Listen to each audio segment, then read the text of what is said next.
Évangile de Matthieu, chapitre 1er. Généalogie de Jésus-Christ, fils de David, fils d'Abraham. Abraham engendra Isaac, Isaac engendra Jacob, Jacob engendra Judas et ses frères. Judas engendra Tamar, Pharès et Zara. Pharès engendra Esrom, Esrom engendra Aram, Aram engendra Aminadab, Aminadab engendra Naasson, Naasson engendra Salmon.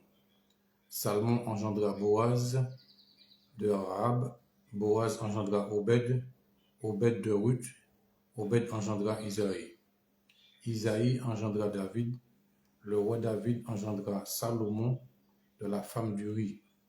Salomon engendra Roboam, Roboam engendra Abia, Abia engendra Asa. Asa engendra Josaphat, Josaphat engendra Joram, Joram engendra Osias. Osias engendra Joatam, Joatam engendra Akaz, Akaz engendra Ézéchias. Ézéchias engendra Manassé, Manassé engendra Amon, Amon engendra Josias. Josias engendra Jéconias et ses frères au temps de la déportation à Babylone. Après la déportation à Babylone, Jéconias engendra Salatiel. Salatiel engendra Zorobabel. Zorobabel engendra Abiud. Abiud engendra Eliakim.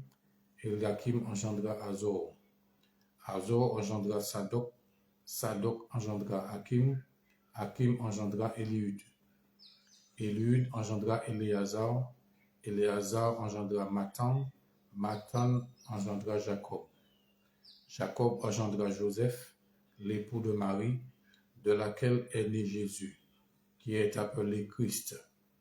Il y a donc en tout 14 générations depuis Abraham jusqu'à David, 14 générations depuis David jusqu'à la déportation à Babylone et 14 générations depuis la déportation à Babylone jusqu'au Christ. Voici de quelle manière arriva la naissance de Jésus-Christ. Marie, sa mère, ayant été fiancée à Joseph, se trouva enceinte par la vertu du Saint-Esprit avant qu'ils eussent habité ensemble. Joseph, son époux, qui était un homme de bien et qui ne voulait pas la diffamer, se proposa de rompre secrètement avec elle. Comme il y pensait, voici, un ange du Seigneur lui apparut en songe et dit : « Joseph, fils de David, ne crains pas de prendre avec toi Marie ta femme, car l'enfant qu'elle a conçu vient du Saint-Esprit. Elle enfantera un fils, et tu lui donneras le nom de Jésus. C'est lui qui sauvera son peuple de ses péchés. » Tout cela arriva afin que s'accomplisse ce que le Seigneur avait annoncé par le prophète. Voici, la Vierge sera enceinte. Elle enfantera un fils, et on lui donnera le nom d'Emmanuel, ce qui signifie Dieu avec nous. Joseph, s'étant réveillé, fit ce que l'ange du Seigneur lui avait ordonné, et il prit sa femme avec lui. Mais il ne la connut point, jusqu'à ce qu'elle eût enfanté un fils, auquel il donna le nom de Jésus. Matthieu chapitre 2.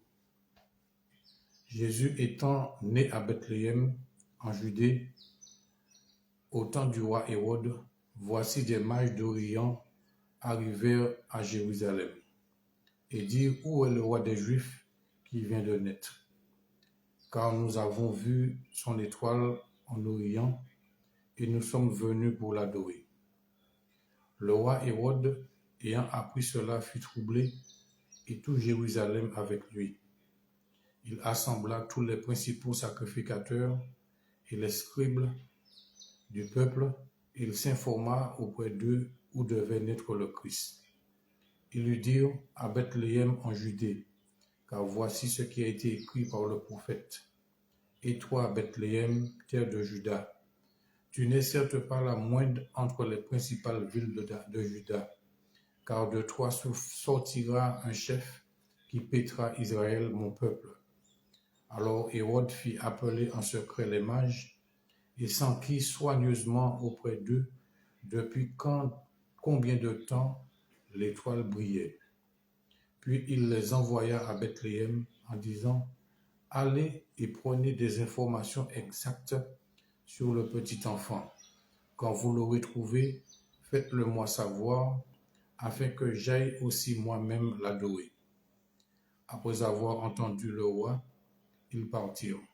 Et voici l'étoile qu'ils avaient vue en Orient marchait devant eux, jusqu'à ce qu'étant arrivée au-dessus du lieu où était le petit enfant, elle s'arrêta. Quand ils aperçurent l'étoile, ils furent saisis d'une très grande joie. Ils entrèrent dans la maison, virent le petit enfant avec Marie, sa mère, se prosternèrent et l'adorèrent. Ils ouvrirent ensuite leur trésor et lui offrirent en présent de l'or, de l'encens et de la myrrhe. Puis, divinement avertis en songe de ne pas retourner vers Hérode, ils regagnèrent leur pays par un autre chemin. Lorsqu'ils furent partis, voici un ange du Seigneur apparut en songe à Joseph et dit: Lève-toi, prends le petit enfant et sa mère, fuis en Égypte et reste-y jusqu'à ce que je te parle, car Hérode cherchera le petit enfant pour le faire périr. Joseph se leva, prit de nuit le petit enfant et sa mère, et se retira en Égypte. Il y resta jusqu'à la mort d'Hérode, afin que s'accomplisse ce que le Seigneur avait annoncé par le prophète: J'ai appelé mon fils hors d'Égypte. Alors Hérode, voyant qu'il avait été joué par les mages, se mit dans une grande colère. Et il envoya tuer tous les enfants de 2 ans et au-dessous qui étaient à Bethléem et dans tout son territoire, selon la date dont il s'était soigneusement enquis auprès des mages. Alors s'accomplit ce qui avait été annoncé par Jérémie le prophète. On a entendu des cris à Rama, des pleurs et de grandes lamentations. Rachel pleure ses enfants et n'a pas voulu être consolée parce qu'ils ne sont plus. Quand Hérode fut mort, voici, un ange du Seigneur apparut en songe à Joseph en Égypte et dit: Lève-toi, prends le petit enfant et sa mère et va dans le pays d'Israël, car ceux qui en voulaient à la vie du petit enfant sont morts. Joseph se leva, prit le petit enfant et sa mère et alla dans le pays d'Israël. Mais ayant appris qu'Archélaüs régnait sur la Judée à la place d'Hérode son père, il craignit de s'y rendre et divinement averti en songe, il se retira dans le territoire de la Galilée et vint demeurer dans une ville appelée Nazareth, afin que s'accomplît ce qui avait été annoncé par les prophètes: il sera appelé Nazaréen. En ce temps-là, parut Jean-Baptiste, prêchant dans le désert de Judée. Il disait: Repentez-vous, car le royaume des cieux est proche. Jean est celui qui avait été annoncé par Ésaïe le prophète, lorsqu'il dit: C'est ici la voix de celui qui crie dans le désert. Préparez le chemin du Seigneur, aplanissez ses sentiers. Jean avait un vêtement de poil de chameau et une ceinture de cuir autour des reins. Il se nourrissait de sauterelles et de miel sauvage. Les habitants de Jérusalem, de toute la Judée et de tout le pays des environs du Jourdain se rendaient auprès de lui. Et, confessant leurs péchés, ils se faisaient baptiser par lui dans le fleuve du Jourdain. Mais, voyant venir à son baptême beaucoup de pharisiens et de sadducéens, il leur dit: Race de vipères, qui vous a appris à fuir la colère à venir? Produisez donc du fruit digne de la repentance. Et ne prétendez pas dire en vous-même: Nous avons Abraham pour père, car je vous le déclare, de ces pierres-ci, Dieu peut susciter des enfants à Abraham. Déjà, la cognée est mise à la racine des arbres. Tout arbre donc qui ne produit pas de bons fruits sera coupé et jeté au feu. Moi, je vous baptise d'eau pour vous amener à la repentance. Mais celui qui vient après moi est plus puissant que moi, et je ne suis pas digne de porter ses souliers. Lui, il vous baptisera du Saint-Esprit et de feu. Il a son van à la main, il nettoiera son aire, il amassera son blé dans le grenier, mais il brûlera la paille dans un feu qui ne s'éteint point. Alors Jésus vint de la Galilée au Jourdain vers Jean pour être baptisé par lui. Mais Jean s'y opposait en disant, « C'est moi qui ai besoin d'être baptisé par toi, et tu viens à moi. » Jésus lui répondit, « Laisse faire maintenant, car il est convenable que nous accomplissions ainsi tout ce qui est juste. » Et Jean ne lui résista plus. Dès que Jésus eut été baptisé, il sortit de l'eau. Et voici, les cieux s'ouvrirent, et il vit l'Esprit de Dieu descendre comme une colombe et venir sur lui. Et voici, une voix fit entendre des cieux ces paroles. Celui-ci est mon Fils bien-aimé, en qui j'ai mis toute mon affection. Chapitre 4. Alors Jésus fut emmené par l'Esprit dans le désert pour être tenté par le diable. Après avoir jeûné 40 jours et 40 nuits, il eut faim.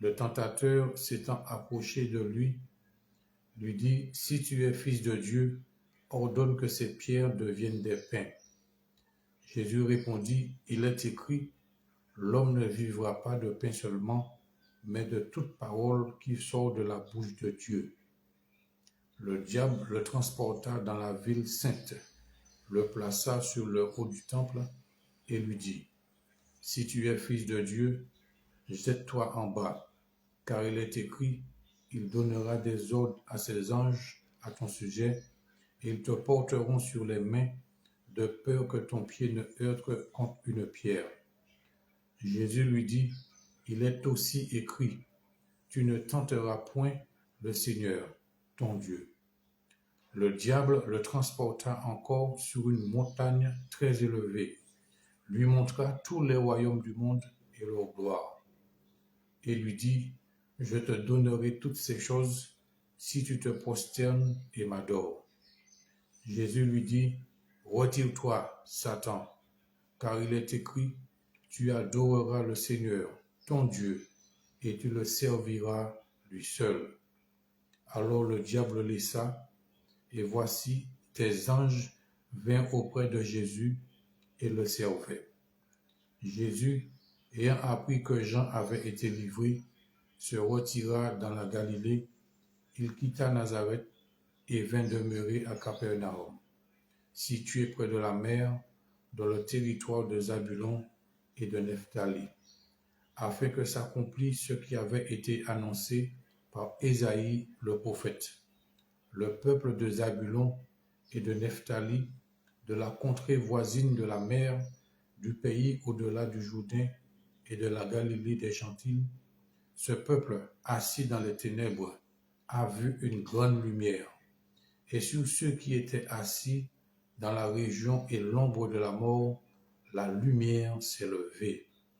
Dès ce moment, Jésus commença à prêcher et à dire, « Repentez-vous, car le royaume des cieux est proche. » Comme il marchait le long de la mer de Galilée, il vit deux frères, Simon appelé Pierre et André son frère, qui jetaient un filet dans la mer, car ils étaient pêcheurs.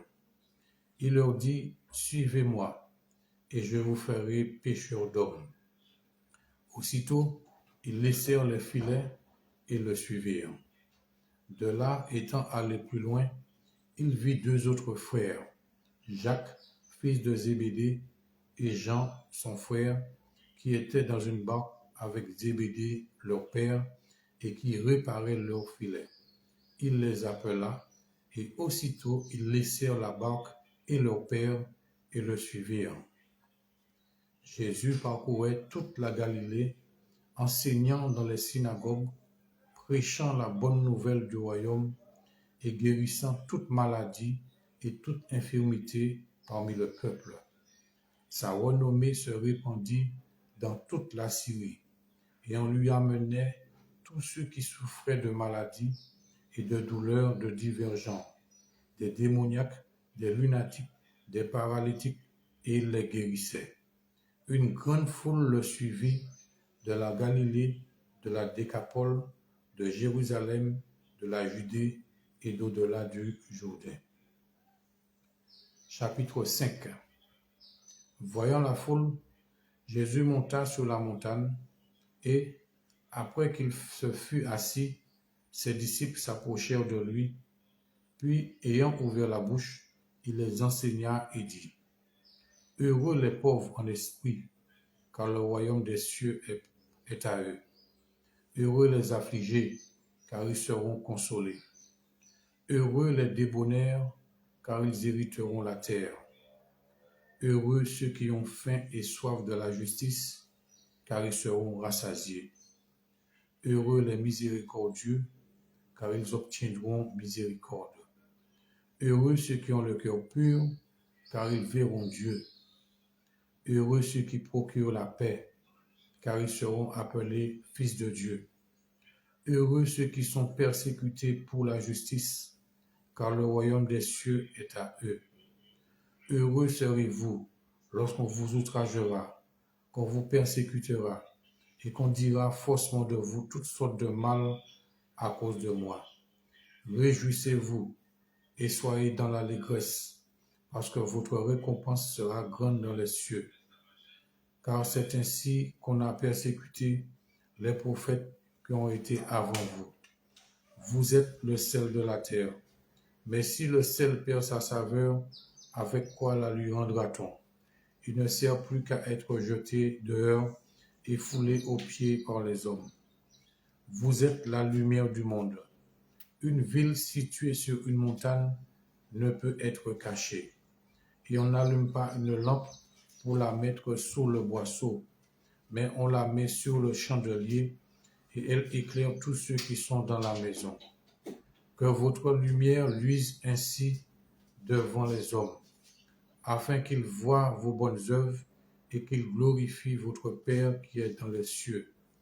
Ne croyez pas que je sois venu abolir la loi ou les prophètes.